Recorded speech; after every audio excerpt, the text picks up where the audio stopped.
ایمان سے بڑھ کر تو کچھ نہیں ہے نا ہمارے پاس. اگر ایمان ہی چلا گیا تو پھر کیا بچے گا؟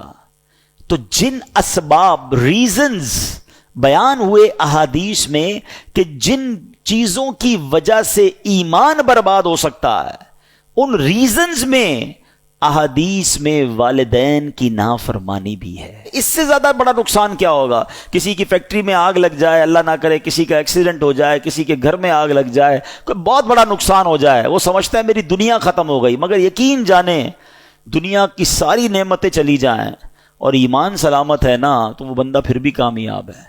لیکن اس کے پاس دنیا بھر کی دولت ہے اور ایمان ہی چلا گیا تو اس سے بڑا ناکام کوئی نہیں ہے. تو پلیز جن کے ماں باپ ہیں نا، ماں باپ کی خدمت کو ہلکا نہ لیں اور ماں باپ کی ذات کو بھی کوئی چھوٹی ذمہ داری نہ سمجھیں. ناراض ہو گئے نا تو رب بھی ناراض ہو جائے گا. پیارے آقا علیہ الصلوۃ والسلام نے ایک بڑی کمال کی حدیث، آقا چند جملوں میں پوری بات فرما دیتے تھے. آقا فرماتے، حدیث پاک کا مضمون ہے، ماں باپ ہی تیری جنت ہے، ماں باپ ہی تیری دوزخ ہے. ایک ہی لائن ہے مگر اس لائن میں پورا فلسفہ بیان کر دیا. لیکن ایسے افراد ہیں جو اپنے ماں باپ کے سامنے اونچی آواز میں بات کرتے ہیں، اپنے ماں باپ کو معاذ اللہ گالیاں دیتے ہیں، یہاں تک کے بارے میں سنا کہ ماں باپ کو مارتے ہیں. کیسے لوگ ہیں؟ خدا را ان کی دعائیں لو. بڑے خوش نصیب ہیں کہ جن کے والدین حیات ہیں. آج جن کے ماں باپ نہیں ہیں نا، ان کو ملنے کے لیے اپنے ماں باپ سے قبرستان جانا پڑتا ہے.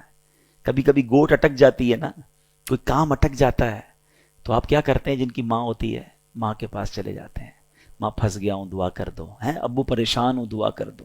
اب سوچو جس کی گوٹ اٹکے اور ماں باپ بھی نہ ہو، جس کا کام اٹک گیا ہو، ماں باپ سے کہہ بھی نہ سکتا ہو، اس کے دل پہ کیا بیتتی ہوگی؟ کاش میری ماں ہوتی تو میں دعا کرا لیتا، کاش میرا والد ہوتا میں اس کے قدموں میں بیٹھ جاتا. اب قبرستان جا کر کہنا پڑتا ہے کہ آپ تو چلے گئے دنیا سے، آپ بھی دعا کریں اور اللہ سے بھی عرض کرتے ہیں کہ مولا اب ان کے صدقے ہمارے کام بنا دے. تو خدا را انہیں راضی کر کے بھیجنا. جانا انہوں نے بھی ہے، جانا ہم نے بھی ہے، مگر خوش نصیب وہ بچے ہیں کہ جن کے ماں باپ ان سے راضی ہو کر گئے، ان سے خوش ہو کر دنیا میں گئے، ان کے دل ان سے مطمئن تھے. اس سے بڑا بد نصیب کون ہوگا کہ ماں کو راضی نہ کر سکا اور ماں دنیا سے چلی گئی، باپ کو راضی نہ کر سکا اور باپ دنیا سے چلا گیا. وہ حدیث تو کتنی بار سنی ہے نا، ہر رمضان میں ہی سنتے ہوں گے کہ آقا علیہ الصلوۃ والسلام نے جو منبر پر آمین فرمایا تھا، اور کیا فرمایا تھا کہ ہلاک ہو جائے وہ شخص کہ جس کے ماں باپ، دعا تھی حضرت جبرائیل کی کہ جو اپنے ماں باپ کو بڑھاپے میں پائے اور ان کی ایسی خدمت نہ کر سکے کہ وہ مغفرت والا ہو جائے، جنت میں چلا جائے، تو وہ ہلاک ہو جائے. اور آقا نے اس پر آمین کہا تھا. تو ماں باپ جس کے پاس ہے نا، یہ جنت کا ٹکٹ ہے، اور یہ ٹکٹ حاصل کرنا ہے، اللہ کو راضی کرنا ہے، ورنہ مارے جائیں گے.